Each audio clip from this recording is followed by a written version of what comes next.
See that? This is how we do things. This is it. This is cool. Yeah. I didn't know that you, what do you call it? What's your title? Title? Well, How would I hire you? yeah. How would you hire me? Or like, well, yeah, like Funeral director. Funeral director is my title. funeral director? Funeral director. Yes. I didn't know that about you. Yeah, that's my title. If you were to need it on a resume or something, technically speaking, in the state of Michigan, it's a mortuary science licensee.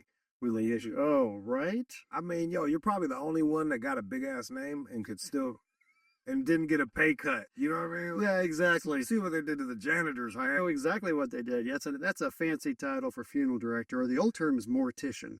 That's gangster, bro. Yeah. I talked to your daughter. She was real sore that she wants to do a podcast with you, Mm-hmm. and she said that growing up with you was like growing up in the Addams family. Oh gosh, no, that's no way.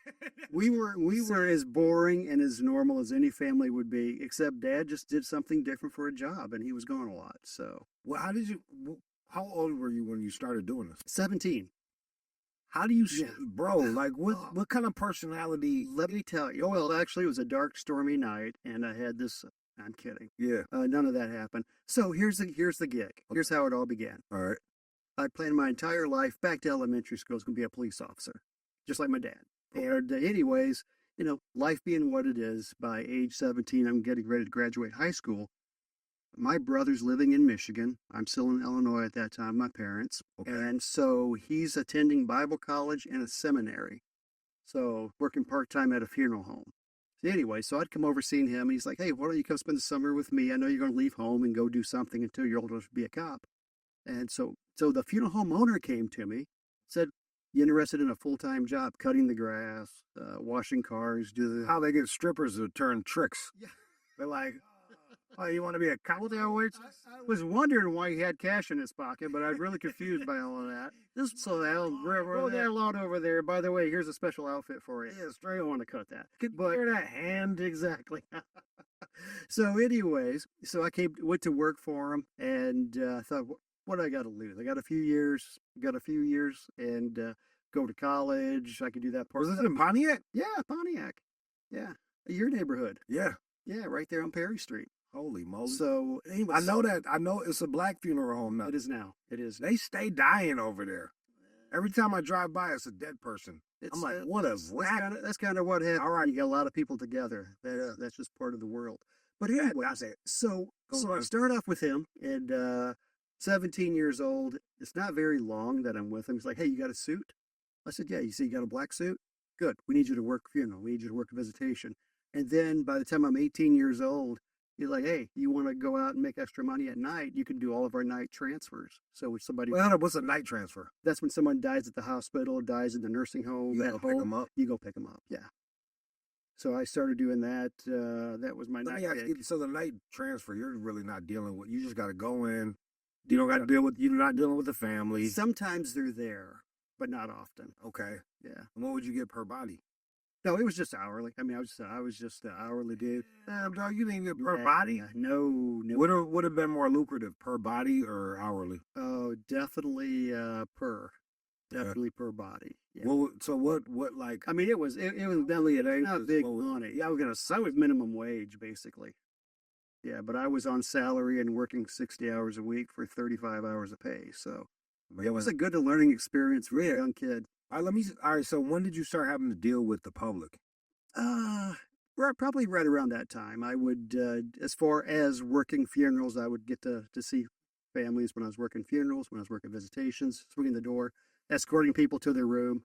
But then I went on to college and mortuary school after that, and that's when I became a funeral director. All right, so mortuary school, what's that? Yeah, that's a specialized school that teaches you all things mortuary related.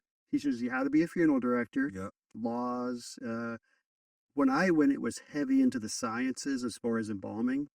So that's where you learn to embalm at. Let me ask you this. You can ask me this, Jude. Can you really get high off of that? Because the only time I've done PCP, it had like the embalming. Can you really? You're a hypothetical. hypothetical. I Or guess did you they just could. write it on there? Yeah, I think Yeah. they're just tripping on that. I just think it's something that it makes for good media. It makes for a great story, but I overdosed on the PCP, so I like, but it did smell like embalming fluid. So I don't know. Like sometimes, they'll throw in a little something extra yeah, to I don't think for the sale. from everything I know about it, Okay. there is nothing you can get high on. It is just it's to use a better it is urban legend. We are pretty dumb. Yeah, it's urban legend. And if somebody says, "Oh my gosh, this is embalming fluid, how cool is this?" Let me talk to you about grieving. Did you notice do different cultures grieve differently? Absolutely, they do. Really? Absolutely do. Yeah, yeah, very much so. Uh, there definitely from an ethnic standpoint, there's grieving, and Take there, me through just give me yeah, some examples exactly. or some Well, stuff that you find let's just interesting. take a lot of. We'll start with what I've been accustomed to here in the North. Yes, grieving is very prevalent, but people grieve differently. In the South, Yeah. because my family is all from Alabama, Mississippi, so they grieve very loudly. They grieve very. It's very much open They're in the vocal with public. it, They're right? very vocal with their grief, the tears passing out. There's a big emotional response where in the North I've noticed more of a conservative response. People grieve as deeply, I they think just it's don't have more the German. external emotions, and that really has to do a lot with my family's religion because it was a Pentecostal religion, Okay. so they would grieve very openly, and it Yeah. was just a very emotional time. Also, a lot of times within the African American community, there's an allowance for that. Like they'll have what's called a family hour, and it's okay to grieve. It's Yeah. Yeah. okay. There is such a negative connotation, and it's probably one of my greatest concerns for our society. It's like, there could be no tears. Oh, we don't want any sadness at You the don't funeral. hold up. You think? Oh, you think? Yeah, All we do is I hear complain. that a lot. Really? I hear a lot that it's like, hey, we want to make this something joyful and happy. And I get it if you do, because there's a lot to celebrate about life. Yo, that But got a little sick, right? but the flip side is, I mean, I love the word lament. That it's a time to mourn. It's a time to be sad. It's a time. Your life is You forever know what? changed. Let me.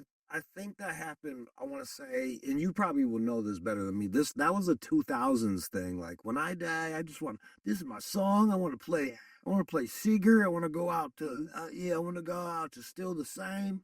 Give me the number 3 on my coffin, and everyone do keg shots, roast me. I think I even said that I wanted a roast or something, but I think you have something there. What you've been in the business for a while, right? When did you start seeing that? Hey, let's just be cool about my death. Probably, I'd say in the 2000s, probably between 2000 2010. Right. Yeah, And it's unnatural, right? Because we're denying. we're denying the reality of death. Yeah, Ernest Becker wrote the book The Denial of Death, Yeah, and I think it's never been more appropriate than today. it's kind of and it makes sense, right? Even with AI and everything we're doing, we think that we're further and further away. It's all dealing with our own mortality Exactly. and not wanting to actually die. So like, yeah, just party for me, bro. Yeah, it's more. I look at that as either an evasive technique, just kind of a red herring. Nobody wants to talk about their own demise. Nobody wants to talk about their mom, dad. God forbid a child die. We don't like to think about our inevitable end. Yeah. And right now, the statistic is pretty sobering. It's 1 for 1. Yeah, death whoops ass, man. No, yeah, the only one we Whoops, got yeah, Jesus. face names. Jesus the only one. He's the only one. That's it, one on one. You Yeah, 1 for 1. yeah. So we're all going to have to walk that path. Have you seen people do? I think the happy, cheerful. I think that would be a pathetic thing. Have you seen it? Oh yeah, absolutely. And does it work? Do you let me? Have you seen it? Do you believe it? In your own professional thing, like I know it's hard. I know it's hard to talk about some of this stuff because you don't want to disrespect the family. Well, exactly. You don't want to disrespect somebody's choices, and Yes, if a family needs a celebration, and they certainly encourage that, by all means, we want to do everything we can to help them with that. I understand Because that, but that's how let me. they deal with it. That Other said, families, I've had people look me in the eye and say, "There is nothing happy about this, and this is a mournful occasion." So okay, we're all going right. to accommodate that. So that said, in your own expert opinion, Like, did do you think it was successful in the way that they wanted it to be? I think that's wow, gee, that's a great question, but that's a very broad What they were question. shooting, like when you saw it, like, oh, I guess we did have a Yeah, good time. I'm thinking of services right now that accomplish that Okay, absolutely. The families walked out of there very positive, very much that's what they needed. that's It cool, was a man. positive experience. It was a Yeah, celebration. yeah. They walked out of there in a better place than when they walked in. What did you learn about people? Like, what was like?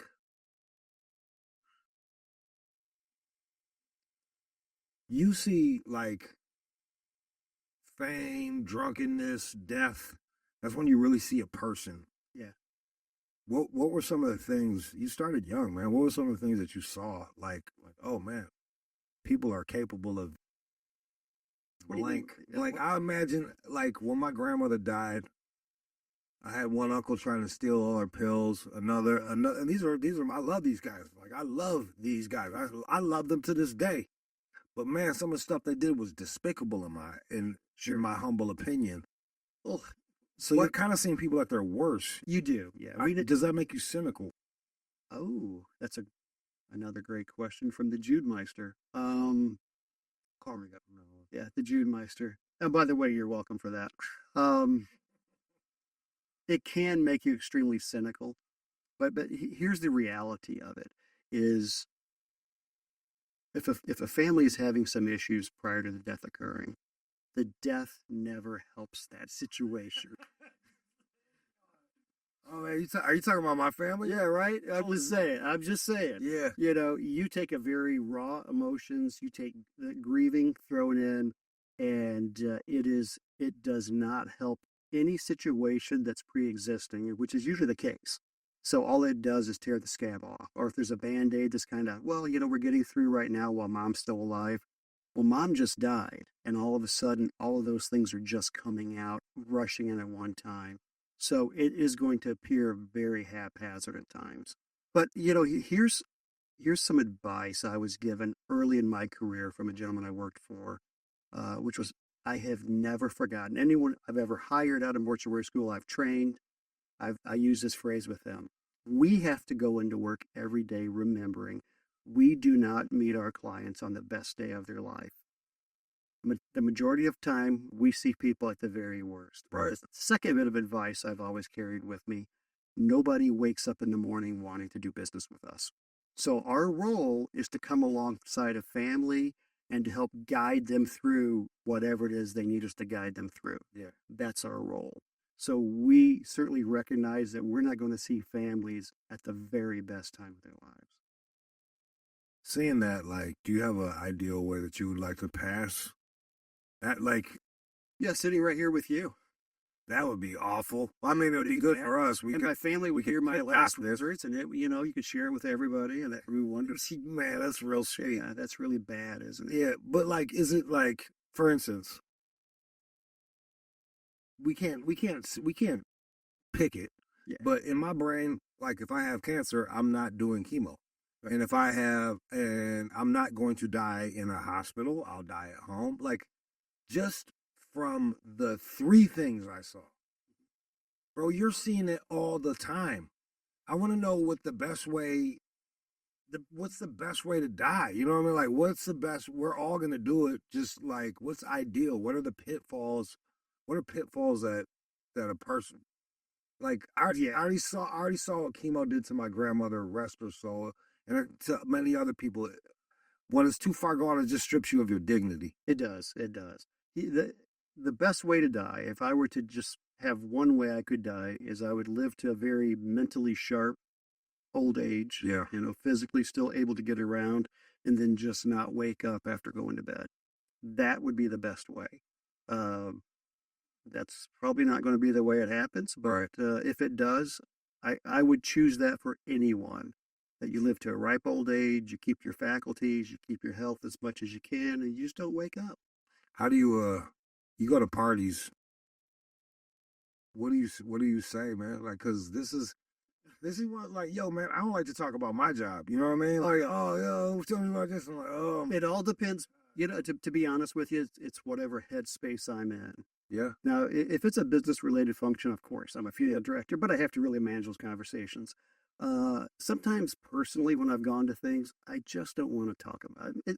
I can recall specifically going to it was kind of a dinner party, my wife after work, and it had been a really brutal day at work. It was just a very sad, Give me an idea of heavy day. like what would be a brutal Brutal day would be just a very tragic, sudden death for somebody, and the like family's just a kid yeah, or someone with any of those things, and it could just wipe you out by the end of the day. And then you have to go to this party. And I can recall sitting there wanting to be anywhere in the world because my mind, my emotions weren't there. And I just didn't want to talk about work. But everybody always, and I get it because it is such a death is a taboo subject. yeah. So people try to do the usual joke. It's like, oh, I hear you're a funeral guy. So people dying to get in to see you. There you go. Hey. And it's like, oh, yeah. And you just, and the thing that I really get probably the most irritable by is when somebody says, oh, what's the worst thing you've ever seen? My answer is always the same: death. Yeah. Yeah. That's the worst thing I ever seen. Yeah. I mean, that's just asking one of those things, right? Question. Yeah. It's like, I don't know. You could just pull up YouTube and just start scrolling death. I don't know. I mean, I've done dumb shit. Like some dudes like, yeah, I knew this guy from Nam. But like, yeah, man, all the only dudes in my neighborhood were all like spun out from Nam, and they must have saw some shit. You see, and like Yeah. you could just see you could see the dude go to a stare like, bro, we're at a wedding. Shut the fuck up. And I felt like a fool. So I've been that guy that said the wrong things. And I get it. Yeah, Again, it's people are smart. trying to make conversation. They don't know what to say because they think that's an easy avenue, and that all of our humor is the same. And I think me, I have a quirky sense of humor. Yeah. But I love to talk about things outside of what I do, what my chosen profession is. So you unwind when you get done with work. You love gotta to read, love to smoke cigars, love to read, smoke cigars. And my wife is very, very cool about recognizing those days when I need just to unwind. You guys been together for a minute, right? Yeah, like 37. I'm gonna get this wrong. 38 years. You didn't have to say that. You didn't have to commit. God Yeah, bless you. dude, I committed. I went full in. Did you hear that? 39, 40. You said 40 years. Yeah. 38. Whatever she says. You said 37. Whatever she says works for me. Covering your bases, sir. Yeah, I got your back. learn that. Mm-hmm. Now you got plausible deniability for like 5 years. Thank you. Well, I asked a gentleman one time. He'd been married 65 years. He was met him. Obviously, it was a work situation. Yeah. And I said, "Okay, you got to tell me. I know it's a tough day for you. You have a secret. 65 years of marriage." He smiled. He said, "Young man, I'm going to tell you right now. I decided a long time ago. Do I want to be right, or do I want to be happy? I chose happiness. So if I'm married 40 years, I'm married 40 years. Whatever she says." I would say, yo, man, like that whole. That's a good way to be with the whole world, Yeah, exactly. That Christianity was. I was just telling a brand new girlfriend. No, but Wait, dude, do you have a brand new girlfriend? I don't want to brag, but I got a girlfriend. Yeah. She looks way better than I should be able to grab. But I'm charming. You are extremely charming. My credit score is extremely high. Uh, I didn't even have to tell her that, but I just had that in my back pocket. Those are two fine qualities in a man, aren't they? I had that GCE, that good credit energy. You know what I'm saying? That good credit energy. Yeah, it's great. Yeah, we could get another car. Oh man, GCE. I go back. That your job is your credit shit. You know what I'm saying? And I'll put it on tape. He outkicked his coverage. Just so you know. Oh. So it was like, you must have being Christian. I remember I was trying to win arguments, man. Yeah. Like drive away muttering, and she said this and she said that, and it wasn't she. I was usually arguing with people like out on the streets, but like that was a really not having to be right with you, and being it's okay to be wrong, and like just be right with God. Exactly. Yeah. Like he died for us to be fucking wrong. It's not our call to call other people on the carpet whether they're right or wrong. We have to give the truth. We talk about the truth. Yeah. We share the truth. Well, I often could think about this job that I have, and it's like, am I doing good? Yeah. Because my job is to have an opinion, right? And the right opinion is like, hey, who am I Yeah. the whole But who am I to everybody judge? has an opinion as I'm talking over you here. This is how our conversations go. As everybody has an opinion, Yeah. everybody has some sort of foundational principle that drives that opinion. And ultimately, what we all want to get to What's yours? conversation, mine is Christ. Mine's the Bible. Your foundational principle. Yeah, absolutely. Absolutely. Explain because that apart from Christ, nothing, let me just get that back. Apart from the gospel of Jesus Christ. What does that mean? That means the good news What does that mean? that there is a God. Okay. There is this transcendent other that does exist. Yeah. And that transcendent other, I do believe, is found, that information about this transcendent other is found in the Bible. Okay. That is the Bible, all 66 books of it. That's my problem with Christians. Yeah. Me, myself, is like, I believe this, and it's a word. And then I believe this, and it's another word. So that being said, from that emanates that yes, there's a plan, there's a system, and that there is a descendant, there is an other of the transcendent other, God, named Jesus Christ, that did come in human body into this form, died, went through death, and then resurrected, rose again. So we use that term rose again. It really cleans it up nice, but came up from the dead, came out of death, walked out of death, and exists today in a separate place not named earth. We call it heaven, and we get this little fancy idea of whatever above. What did that do for you to believe this? All of life makes sense. Everything makes sense. I don't like it. How so? That's a great question. Write that down. Especially being around death all of my life. Well, since 17 years old. I went through truly an existential crisis because the God, the Jesus that I was brought up with was not what I experienced. I grew up in a very very conservative, wonderful parents. Could not have had better parents, but very strict, very religious. We had rules, and more rules. And I came up in a very structured household. Yeah. And our church service, we were there every time the doors open. I knew all the stories. But when I came into funeral service, it forced me to examine that for myself, because there's this is not a religious term, but there's bad shit in this world that happens to people, and they go through bad shit, and you either have to make sense of that, or you have to say that nothing exists at all. There's no foundational principle. This is all just some random acts.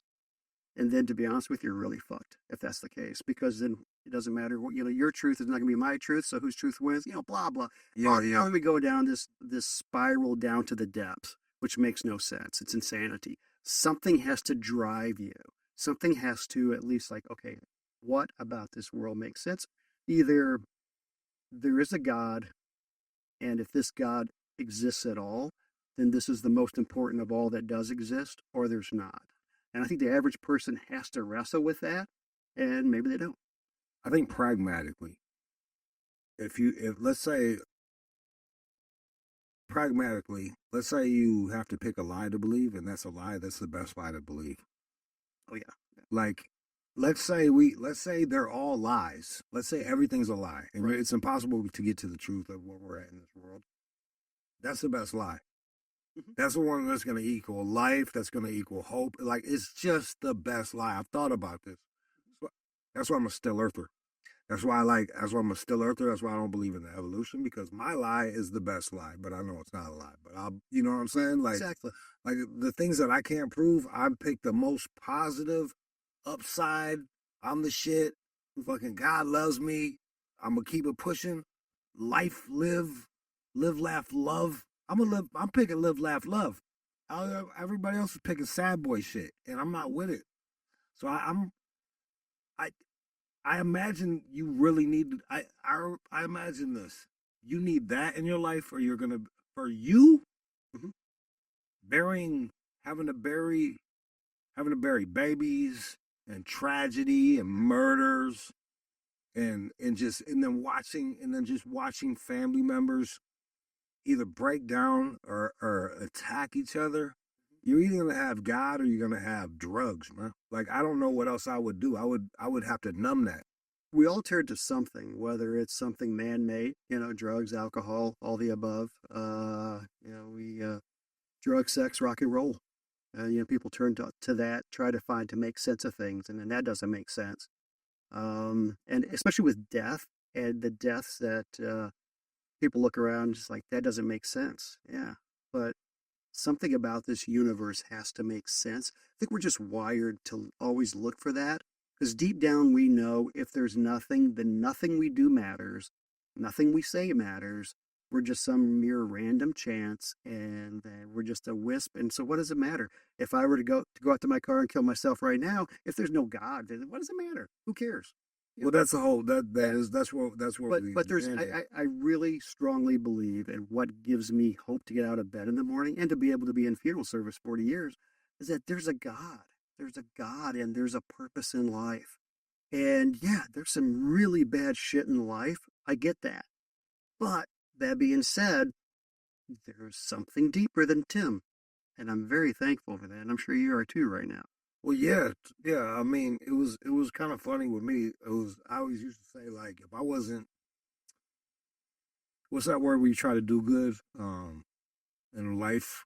I forgot the word where you like you're trying to climb the ladder. If that was, there's a word for that. Nobody knows it. Okay, I guess. Trying to earn your ambitious. Ambitious. Okay. If I wasn't ambitious, I'd be dead. Yeah. Like that was how so? because I like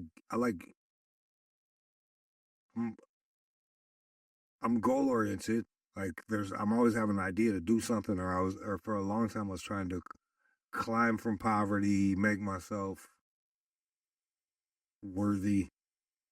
You know how it goes when you lose yourself along the way, and you're like, right. But and somewhere along that, if it wasn't for ambition, I'd have just killed myself, and then I'd have, so you know what I mean, like.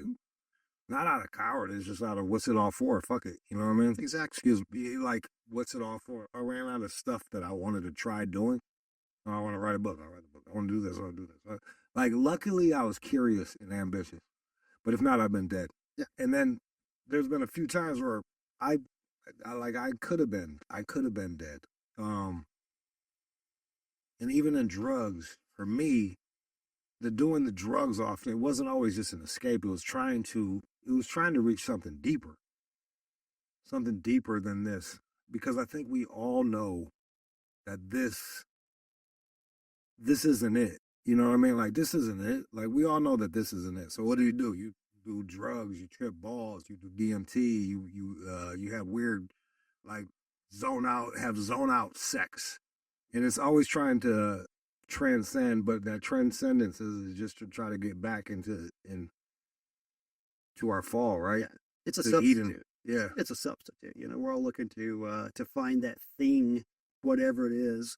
Yeah, drugs, sex, rock and roll. That all gets the play, but it's the I need my kids to be uber successful in school or in their whatever extracurricular, and I had my kid in dance, and fortunately she's not in there anymore because this will be like that Salman Rushdie dude by me even saying this, but every dance mom there thought their kid needed to be the next kid on Broadway or on TV, and chances are, that ain't going to happen. So they're finding their validity, and we all look for our validity in something. So my first question is, do you believe that there's something else out there besides yourself?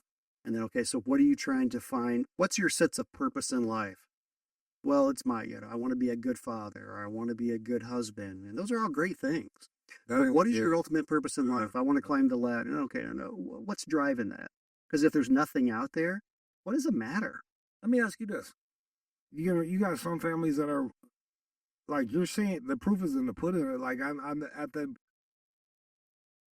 do families who are religious, do they cope with death better? Not always. No. No? No. Because they're facing a crisis as well of how could this happen now? And is there something? And sad to say, not all religions are equal. So even under the banner of Christianity, and this is something that I have a lot of good friends because I grew up in this. So I can say it from growing up in it, not as a funeral director because we're very neutral. Yeah, this is tough doing an interview with. Oh, it is. It is because I have so respect my clients to the nth degree, and they all know that. But coming out of that is this, that if things happen in your life, that God could be punishing you. So I'm going to share a personal story, which hopefully my wife won't be listening to this because this will get her in tears. We years ago we lost a baby. Although I hate using that term lost because it's like we were just bad parents and can't find our kid. But anyways, see, that never goes over as a comedy bit. No, But it will be yeah, just like you're it right. hurts. Yeah, You're but anyway, about that. we had a baby die, and it was brutal. But there was and he's long since dead. God love him. But there was a person in the church who said to me, and he says, "Well, it's really sad." And I was just upset, obviously, because it hurt. It hurt. And he said, "Well, maybe God's trying to tell you something." And thank you, yeah. And I was just like, and which was probably this was probably the first time I was really ever started being honest about things and where my head's at. I said, what, that God likes to kill babies? And he's like, hey, brother, you better be careful what you say about God. I said, I think God's big enough to handle this. Yeah, if there's a God at all, he can handle whatever Tim's going to spew out of his mouth. And I'm saying that from a grieving father standpoint, not a funeral director. So religion can become very burdensome during death. For instance, I feel the worst about if somebody had died suddenly, or if, God forbid, somebody is grow up in a very religious, conservative, legalistic Christian home, Yeah. and the poor kid chooses a different path, and it's like, oh my gosh, they must have strayed from God. Will he be in hell? Will this happen? And that is brutal. And I just want to come alongside those families, and I do when I give an opportunity. God is also amazingly graceful. He saved Tim Summerhort. He's in yeah, so he's incredibly gracious and graceful. And likewise saying, I say this as a grandson and cousin of um, people who've completed suicide. Suicide in the church is just a non-talk about. So when my grandfather killed himself, we were instructed. I was probably 13, and I was instructed not to tell anyone how he died, especially in the church. Because that's unforgivable. Right? Yeah, it was considered an but it's not. Good gosh, seriously, it's not. I want to talk to the Muslims about that. I was like, guys, I think this is unforgivable. You worked that out with them, but I know. I was in Christian faith. I'm doing the best I can here, buddy. I'm playing with three hands tied behind my back. I'm trying to keep you in business. I don't want any fucking Muslims over here like, I heard you saying we can't suicide bomb people now? Like, no, right? No. Oh, I see where you're going with that. Okay. Yeah, that never made sense to me, man. All right, so your granddad, how do you deal with that when your grandfather passes, like, and you got to keep? So not only is you have a death, you have a secret now. Yeah, you have a secret death, which is clearly, but this has been forever ago. Yeah, that's tough on a kid. Yeah, because we didn't talk about it. My dad was a cop. Yeah, so we just didn't talk about stuff. We just never talked about it, and really, he never talked about it with me until he was on his deathbed, and then he opened up and talked about it, and it was brutal. And even all that time, just for the poor guy to just unload on me about his dad killing himself, and quite frankly, he killed himself right in front of my dad. Are you kidding, bro? No, it was just a bad scene. So, are you worried about that type of stuff with you, man? Like, of course. It's funny, right? It's because our DNA is a real thing. Like, stuff really runs with us, man. Yeah, DNA runs. Yeah. What do you do? What do you do about that? Yeah. Well, today was it the Bible? Yeah, it's definitely Christianity. Yeah. It's the Bible. It's the Bible. It's hope in something outside of Tim. But again, when you get so myopic and you're curved inward, those things, it's easy to happen. Any of us could do it. All right, let me lighten it up. No, Jude, take us deeper. No, I will. Get us darker. Have you ever seen a mangled foot? No, just mine. Yeah. What? Like, tell me some. I think like when people crack that joke because when you go to party, the people are dying to get in. But like, tell me some ways. What are like some do's and don'ts. This is like a list. This is the list part of it. This is, hey, 10 do's and don'ts of what to do at a funeral. Because I don't think, like I swear to you, the last funeral I went to was my homeboy Dante's mother. May her soul rest in peace. She passed, and he asked me to say something, and man, I said she loved her boys to death. In the mid, like, Yeah. and then I stopped. Like it was like, and no one took it that way. No. But it's I like I was I like I it was jarring for me, and it's easy to. I think a lot of people get nervous and they choke. Mm-hmm. So like, what are things to do, and what are things to not do, and what are some of the stuff like what's some of the shit you heard people say that actually kind of made sense to tell like when someone loses somebody. Yeah, yeah. Here that's a really good question, and I love when people ask me that question. It's like, what do we say? But that just means you're being honest. And it's just as important sometimes what not to say. Yeah, what don't you say? Yeah, why don't you say is like one thing, and I've heard this over the years from people that I've served. They said it really bothers us when somebody says, "I know just how you feel." And no, you don't know. You may have Oh, lost your mother, but everybody's related, which is a cool thing about planet Earth. My relationship with Jude is going to be different. Well, definitely different than her relationship with you. killer. Oh, wait, Well, otherwise, yeah, things got really weird here. But no, but everybody in this room has a different relationship with you. yeah. So if, let's say, you were to lose Jude, for someone to say, "I know exactly how you feel," I say, no, you don't.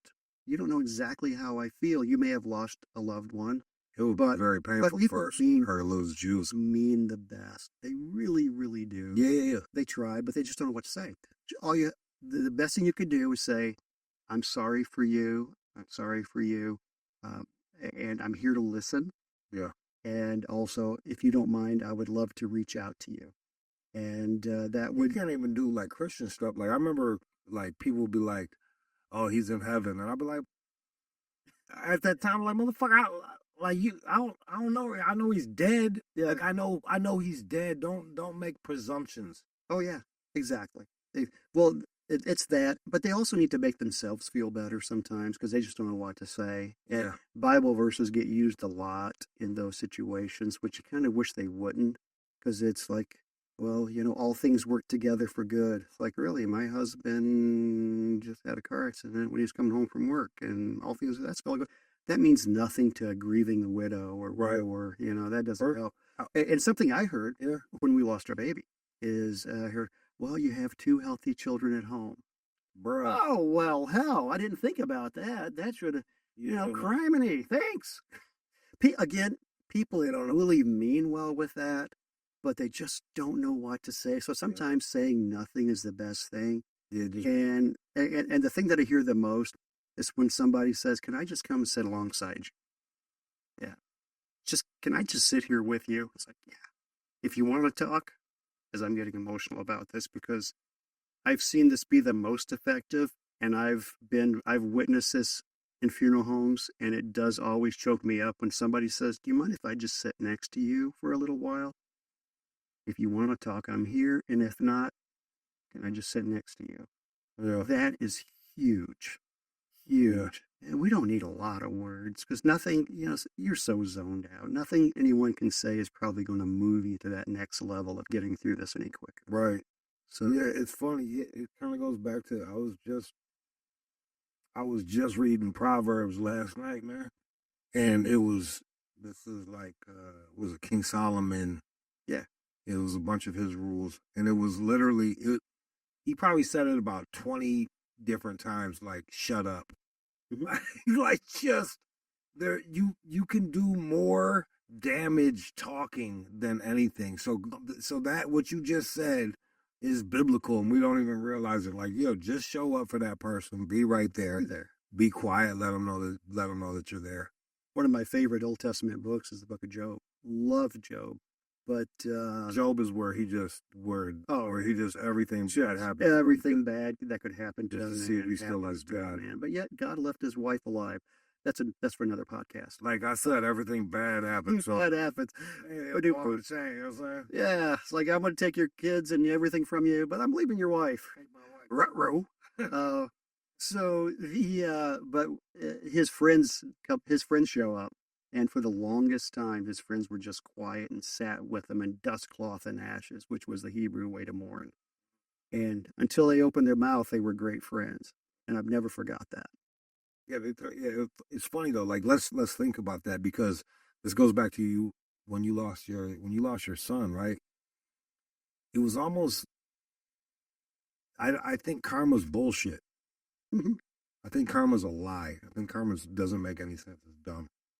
Um, and they almost treat your loss like a karmic debt that's being collected. Like, oh, you lost your son, man. You must have been doing something. Oh, it's like it couldn't just be this bigger thing that's beyond our scope. It had to be you did something wrong, and that's like tit for tat. Oh, you probably did something. You know what I'm saying? You got what you deserve. Yeah.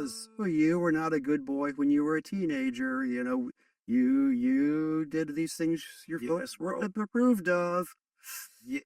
God's going to get you for that. And to me, the problem with that it makes my behavior transactional behavior where I'm just basically a whore, right? I'm nice, I'm good to people, and then God rewards me by being good, Yeah. and nothing bad will come of this. So, am I really being good because I want to be good, or am I out here being a prostitute for God? And I'm unfortunately karma is prostitution, is God prostitution, or prostituting to the universe, if you will. Yeah. Karma is, having studied that a little bit, plus our Americanized version of karma is just so jacked up compared to how the Buddhists really teach about karma. But that's a different, again, that's a much lengthier conversation. That was it. Because I always, what's that? Oh, I always found it fascinating. I'm saying what I gotta say without throwing you under the bus. I figured this one out. You do what You say what you gotta say. But that being said, Go on. but that being said, it finds its way in religion, and I think that does make, if you've been under a rules based religion that everything you do is going to be like there's like a heavenly chalkboard, and it's kind of a point system. Let's be honest, that just gets weighty. So if you can point other people and point your finger at them, that makes you feel better. Mm-hmm. It's like, well, you did this, and God is punishing you for this. Therefore, it's like, whoo, boy, I missed that one. God's, eye of Mordor is turned on Tim right now. Yeah. It's not the way it works. Come on, really? Let's use some common sense here, honestly. So that Tim saw, and this is the sovereign God of the universe is going to decide, Tim and Deb are going to have a child. When Tim was in high school, he was not a good boy, and he lied to his parents, and he was out doing things he should not have been doing in a good Christian household, and blah, blah, blah. So therefore, I'm going to wait till he has 2 really healthy children. Then I'm going to get the hammer on him. I was in my 30s. So I imagine your approach. I imagine your approach to your job changed. Oh gosh. How does what were your blind spots? Blind spots is understanding how everything around the family can make them feel overwhelmed, and how sometimes they just need that person to listen. Having gone through that, and it just makes you, it does. It made me a much better funeral director. Again, there was no connection in my life to think there's no connection to God. Tim, I want to make you a better funeral director. So, no, I mean, listen, Dad, we had a lot of death when I was growing up as a child. We had a lot of death in my family. But I like to say, when you sit on the other side of that table from a funeral director, you realize what a family goes through. And also, I wanted to be doing anything else that day but dealing with the death of my child. So I get how families feel and I'm a funeral guy. Yeah. So I get how they feel when they come in with me. It's like, you don't want to be here. I know that. So what can I do to come alongside them to help them on this journey? How do you greet a person? Do you say you don't want to be? You can't say you don't want to be here. So I'm so sorry you have to be here today. That's how I greet families.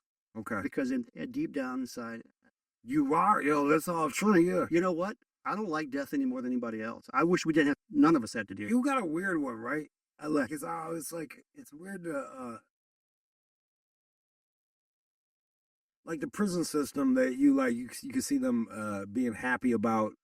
Like I always think it's weird to mix money with the judicial system because you're incentivizing certain things are incentivized. Some a longer jail sentence or a probation or all these things create money for the bureaucracy, and you make money when people die. Right. We do. We do.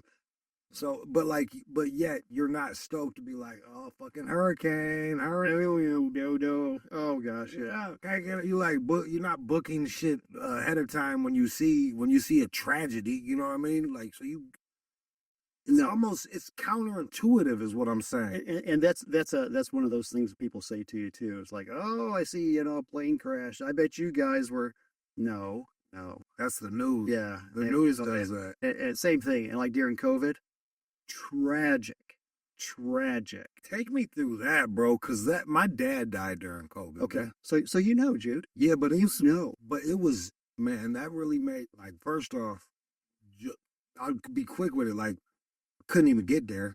I was stuck in LA, and they wouldn't let us get on planes because it was COVID numbers, so you could only go half. So he died while I'm in the air. Jude, absolute worst season in my career. What absolute worst season in my career? Here's why. Yeah, here's why. At least for a period of time, families that mom's in the hospital, dad's in the hospital, actively dying. Very few family members, if any, were being allowed into those rooms. They had to sit outside. True story. I know of many families told me stories of the nurse holding up a phone to their loved one so the family sitting out in the parking lot could tell them goodbye. And that is brutal. My heart still breaks when I think about that. And then they call us, they need help. And then there was a period of time we were locked down pretty tight. So we're saying, well, you can only have 10 people at the funeral. You can only do this. And you just look at families and then we had some cemeteries that were, well, the family has to stay in their car or they cannot come into the cemetery. Only our staff has to carry the casket. I get it, those early stages, there was so much misinformation. We might have had a week of that I'm letting that slide, but after that, bro. Yeah, no, people, and you just watch grief compounded for families, and I had never seen anything like that. That to me was the worst time in my 40 years, just to watch what families had to go through. Well, check it out, because to me, to be alive is beyond a heartbeat, right? Yeah, right. For me to live is beyond a heartbeat. And we had to go. We did our thing for my father in a private place, but like cats were afraid to hug each other. Oh, and I said, and it was like I already had an opinion on it, but when you see it that close to the ground, when I can't even like look at someone I love and give them a hug because they might kill me. Yeah, I'm not living. You're not living. I might as well be dead right now. Like I'm not living on. There's certain things that I won't live under. And that COVID really exposed it. COVID actually made me go to God because I said, these people are fucking cowards, man. They're so afraid of dying that they're willing to dehumanize themselves. Yeah. And that's how I got to God, man. Interesting. So COVID really drove you to that. Not your dad's death, or was your dad's death and COVID all at the same time? My father's death didn't drive me to. Okay. Died during COVID. And rest his soul, but that wasn't the reckoning. It was seeing. It's like, don't you know that, like, when you're out here, when you see people, and I've been there before. Like, I've been there where I'm just not being human, and you're like, bro, your soul, your heart and your soul is better than that. That COVID made me. I was disgusted. I'm like, well, he got a diaper on his face over here, scared of a cough, looking like a punk, driving around with a diaper on his fucking head. wearing a fucking And nobody walk cars with. yeah, man. Buy the car with them. What is this, man? I was disgusted, and to me, it was a lack of God. Sure, it is. And then I was disgusted by churches because I was like, how are you going to be a church and you're afraid of dying? Like, Yeah. what's the point? Yeah. I didn't understand that. That was a bizarre response, quite frankly, all the way around. And I wasn't really active in church during that time, good, bad, or otherwise. But just from on the outside looking in, churches made hard decisions, those that went against the government. But here's the reality of it. When you look across the great plagues, the Christians, just because they were such lesser thans in societies back in the day, you look through like the Black Plague, you look at the plagues across the world, who was in the midst of it, taking care of those? It was people who proclaimed to be Christians. I mean, they were thought less of anyways. So, and they knew they had nothing to lose by giving it all because their next life was better. That's a fascinating study, my friend. That's wild. I didn't realize that. Yeah. But we've always been chumps. Yep, pretty much so. Oh, them suckers. Boy, help me. Get the Christians to do it. Bring out your dead. Bring out the Christians to bring out the dead. So take me through a COVID service. Is it you how do you tell somebody who's grieving that please you have to please stay 3 feet away from each 6 other? feet away. Say it once and then let them do what they're going to do. Ding, ding, ding. Right there. Yeah. I mean, we certainly, because we had to allegedly.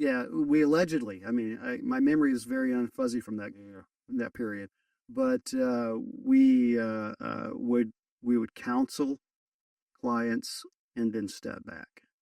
We occasionally you get a call, somebody reports you or whatnot, and I saw more than so and so people going in the funeral home, and it's like, okay. I'll err to the side of a grieving family any day of the week. I'll do whatever I think's best for them. But we really had to deal with trying to keep all of that in play. And we lost a lot of our staff, not to death, but they were afraid, freaked out. They bought into it. And so we lost a lot of people. And there's half of us working with twice as many people. Let's talk turkey. I want to know numbers. Like how much does it cost to die nowadays? It's like asking a contractor, hey, how much for a new kitchen? Halfway through it. I want the mid-grade death. You want the mid-grade? I want you want to be buried or cremated. What's the Christian way to do it? I don't know. I don't even know. Is it supposed to be buried? No. Does it matter? It doesn't matter. Really? Tim says it doesn't matter. Oh, wait. Erase that. Strike that from this tape. No, I'm kidding. We don't already say that. There is such argument about that. The Christian way is stop it. Okay. Stop it. Christians can't be cremated. I've been told that. Like, stop that. Seriously? Bro, let me just tell you something. And you're not going to be able to comment on this. That's why I probably didn't even. I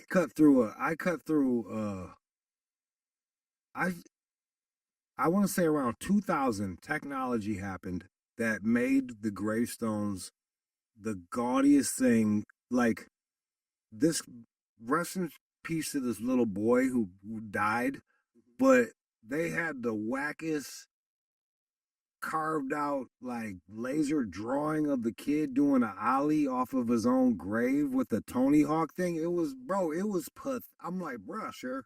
Like, and then it's got Tony Hawk's autograph on his grave. Like, Tony Hawk wasn't thinking about you, dog. So I think it was like some Chaldeans that got their hands on the gravestones and just was like, just cake it. Like, this is, whoever sold them this stone didn't like them. You know what I mean? I was like, what happened, bro? What happened in 2000 and up? Did you see it? Yeah. You saw it. I'm not tripping, right? No. We saw a lot of personalization. Personalization, it became more about, well, again, we see it in every aspect of life, and we were probably the last to be on that. Okay. Because what part of life is not geared to Jude? Your phone, all your ads are customized to your algorithms. Everything is geared to you. So death is kind of that last part. That why wouldn't it be very individual, very personal? Why wouldn't it be? So it's just that we're just like on the caboose of our culture. That's all. So people walk through a cemetery and see something like that. That's just, that's who that person was, and that's identified with that. And that personalization. And all I know is my stone, my marker is different from that one. Yeah, it's very unique for my son or my dad or my mom. Yeah. So that's how we're wired now. We're very much wired that way. Same way funerals used to be very kind of cut and dried. You would have two songs of scripture and read the obituary. Where now it's, hey, Jude, you want to get up and speak? Hey, Tim, you want to get up and speak? Share some, which is cool. Quite frankly, I like that part a lot because it's very personalized. It doesn't feel so structured. What are other faux pas that you've noticed in the Yeah. in the I went to one where a rapper died and the Temptations James Ruffin Yeah. Ruffin's wife showed up and tried to sell her son's mixtape at the rap at a funeral. I was like, yo, she's out here selling a mixtape. Right. So she got she got an audience. Man, you sure are, bro. This guy, man, I can't wait till you stop working. I'm gonna ask you a whole bunch of questions. Oh, that's funny. Well, there are faux pas. Here's the thing. If you're out with a buddy and you guys enter into this, hey, this is a circle of trust or cone of silence or dude, this stays between us.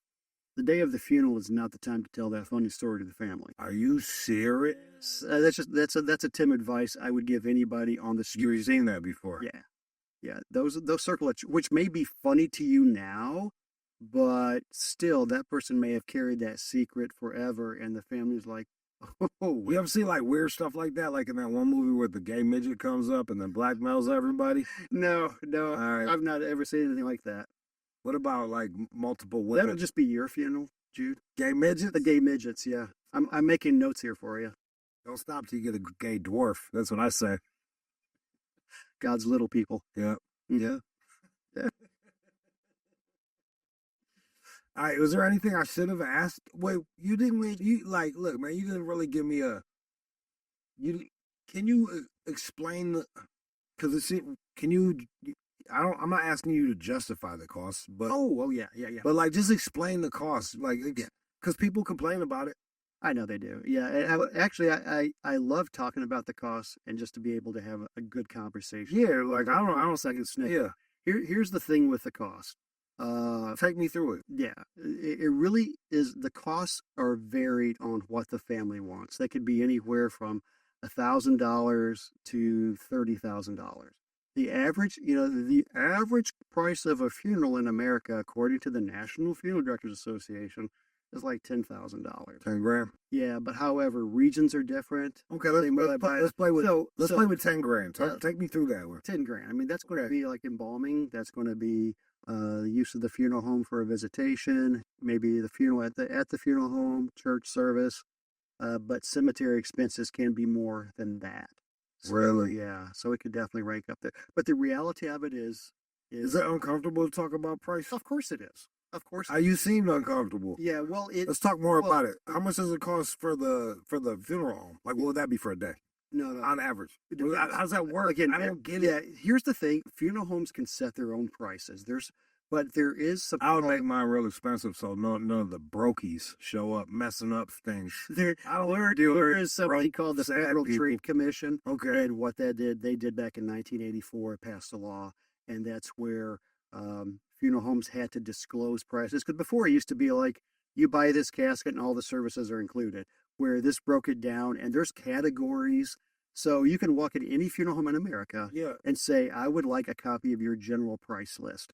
And they, by law, have to give you a copy of that, which breaks it down. So it's an itemization. So I'm guessing that's because some funeral directors are like looking at somebody like he's wearing this watch and these shoes, and I could probably get him for an extra $5. There's bad apples in every bunch. I believe it. But I can tell you this much, Jude. The majority of people I've worked with have talked more people out of spending than talked into it. I was someone would talk to that skateboard family. Yeah, because families know what they can afford. Yeah. Know what they want. Yeah. My role is to help them stay within their budget. And that's something I was always really big about. Like, your budget, I don't.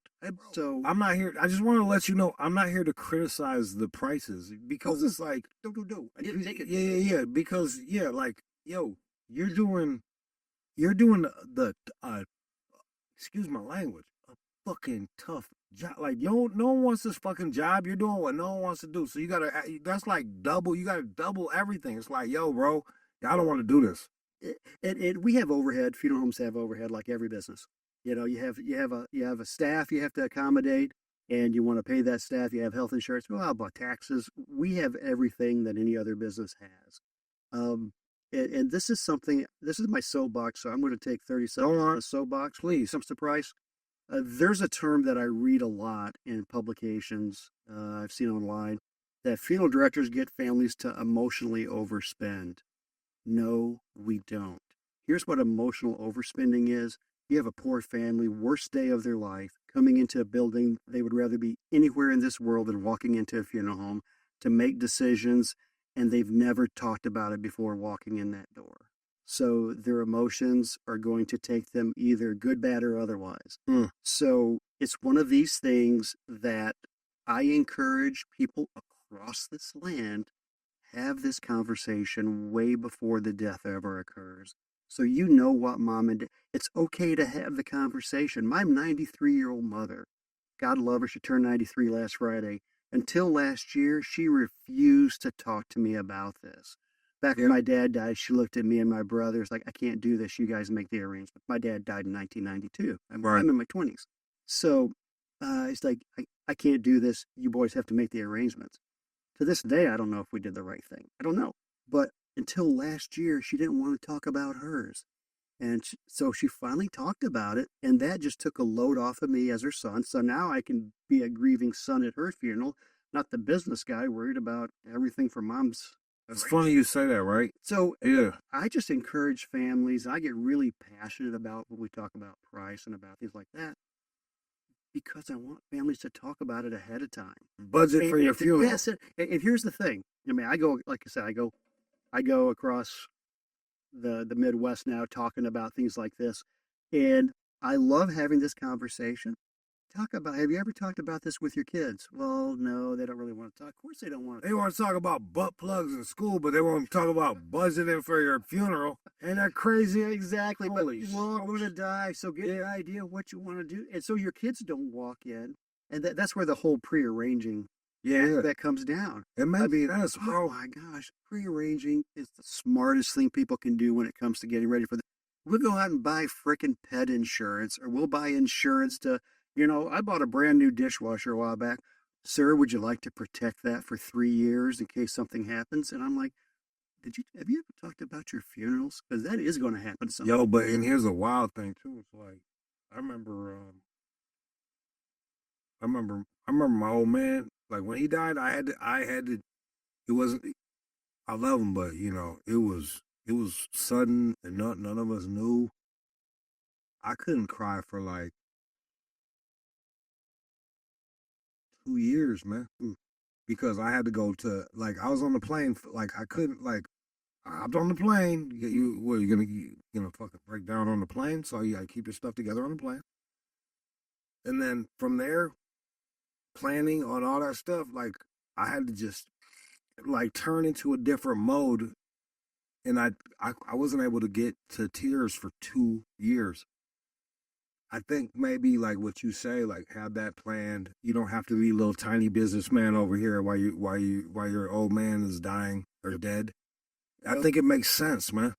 Judey does, and it's something that you just said it better than I ever could. But I dealt with it with my dad. It took me at least 2 years or more to cry because I was so worried about.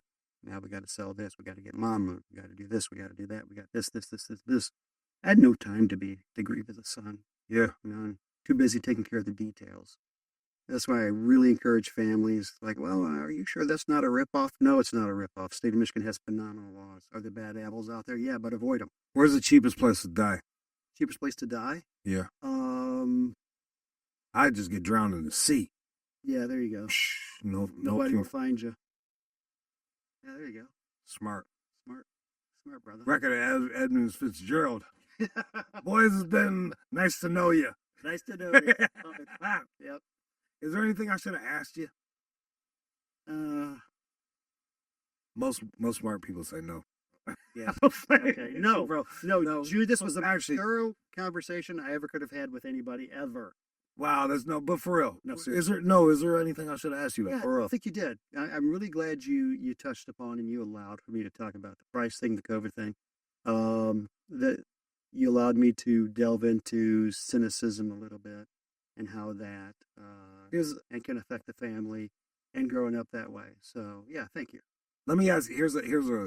I'm gonna ask you a question. A throwaway question type deal, Mhm. and then if it jogs anything else, you let me know. Like, what's some of the wildest stuff? This is all. This is what is the wildest? What's the wildest stuff you've seen people bury with a person? Oh, geez. Like, what are some like I remember my grandfather when he had bought like jewelry for my grandmother.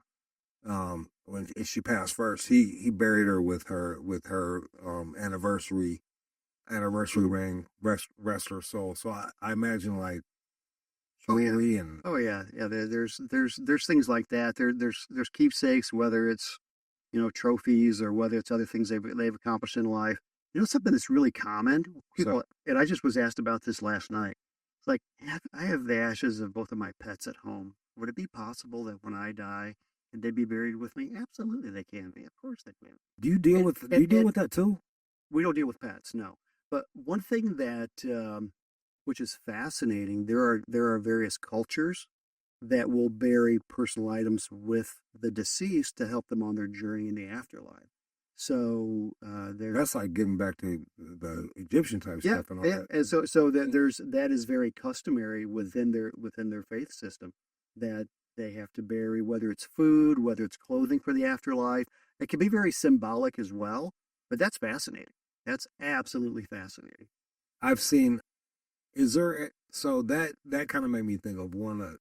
How do you say no to? Do you say no to things, and if so, how do you say no to things? Because there's certain stuff where, like, man, that's a like when they prop a dude up on his motorcycle or something. Like, yo, man, that's a lot to ask. I don't know. I think I there's certain levels of dignity. I Right. think that you need to maintain, right? Fortunately, in 40 years, I've never had to be put in that position to have to say no. Yeah. Not at all. I mean, people Good. will joke about the prop up on a motorcycle, but it's like, well, so if we were to do that, no, no, no, we're just kidding. We were so curious how you would respond to that. Right. And I Right. get that. Right.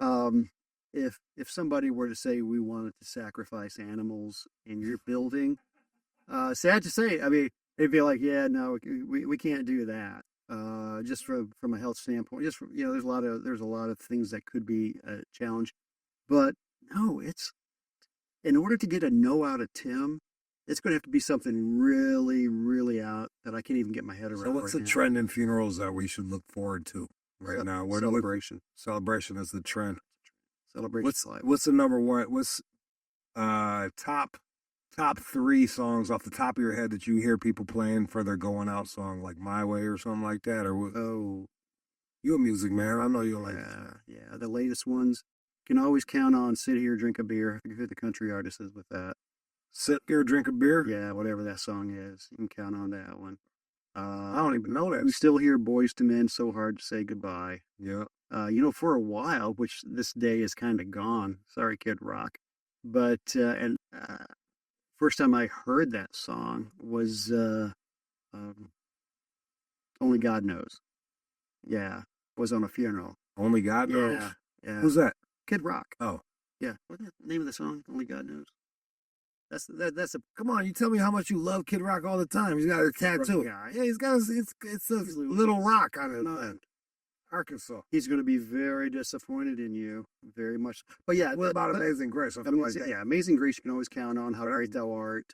I love that. Yeah, those are great. So Carrie Underwood's version of both of those songs are killer. How great they are and Amazing Yeah, Grace. but it's amazing. Families will, which is very cool. Again, we get it back to personalization. Yeah. We are set up to handle a Spotify playlist, or we'll create it for you. So if a family says, this was Dad's Spotify playlist, his favorites, shoot it to me. We'll play it during the visitation. I love that because I'm a music guy. Yeah. And I would love for my kids to play, well, most of my music at my visitation and service. Yes, You get it. no, I hear you, man. Yeah. I'd be real sore if someone played Bob Dylan. I can't stand that guy. What? That guy's crummy. American Icon. Like if I get out of, I'll be undead. I'm like, nah, man. Okay. True story about Bob Dylan. Go on. Not really true. True story about. I couldn't stand Bob Dylan in my young days. Mark. I worked for a guy who was just one of the coolest guys I've ever worked for. Huge Bob Dylan fan, and I was in my 20s, like, oh my gosh, the guy sings through his nose, whatever. But as I've gotten older, and when I heard Guns N' Roses cover of the Dylan tune, Was I knocking on heaven's door? Yeah, knocking on heaven's door, that led me into the lyrics and led me Dylan into knocked on his door. reading all of his song lyrics. I just love that. Hey, his lyrics are good. His lyrics are great. I love his take on life. Well, I'm glad you do. You know, he sold his soul to the devil. Yeah, He told me did he tell you? on an interview. Now, Did he really? yeah, That's too bad. being a nice What Christian. happened to his Christian run? Because he did the Christian run there for a while. Did the Lies. did the J train thing? Did he get on the J train? He got the J train for a I while. like that. Yeah. I stand corrected. Yeah. So he sold the devil, huh? That's what he said on 60 Minutes. Like this. Makes for a great storyline, doesn't it? Hey man, yeah, I guess it does. What would you go out to? What would be your goodbye song? Yeah. Gosh, I love From Everlasting right now. Just points to God. My goodbye songs used to be, I think I've just gone more towards what my family wants. Something that just focuses on God, something that focuses on the sovereign God, that can turn people to get their minds thinking about something much greater than themselves and much greater than Tim. I like this. So that's what I want for my funeral. Now before the funeral begins, I want some serious Government Mule playing. That's my favorite band ever. For real? Oh yeah, Government Mule, Allman Brothers, get them rolling. But that being said, as part of songs for the service, but I have a very special request, Jude, and I'm going to count on you being at my funeral now. I might die before you, man. You won't. Yeah, Come on, love's in the air. she's gonna kill me this one. Love is in the air. Well, there is a maniacal grin on her face. I know, right? Oh, yeah, there is. So here's a request I have. Make sure this happens for me. I want 5 people at my funeral who will take 5 minutes of that. They don't even have to be at the same time. They can do it differently. 5 minutes to where they don't look at their cell phones. Can you guarantee me that? Wait, hold on, I man. want 5 people during my funeral for 5 minutes to not look at their cell phones. Wait, people bring their cell phones to funerals? They do. Can't help Really? it. We are so conditioned as a society. We have to look at that. The dings, the beeps, the buzzers, the vibrations going off. Yeah. So that's my running joke is I just want preferably members of my family to not look at their cell phone during Dad's service, but Well, everybody does. Everybody. there's no guarantee on that one.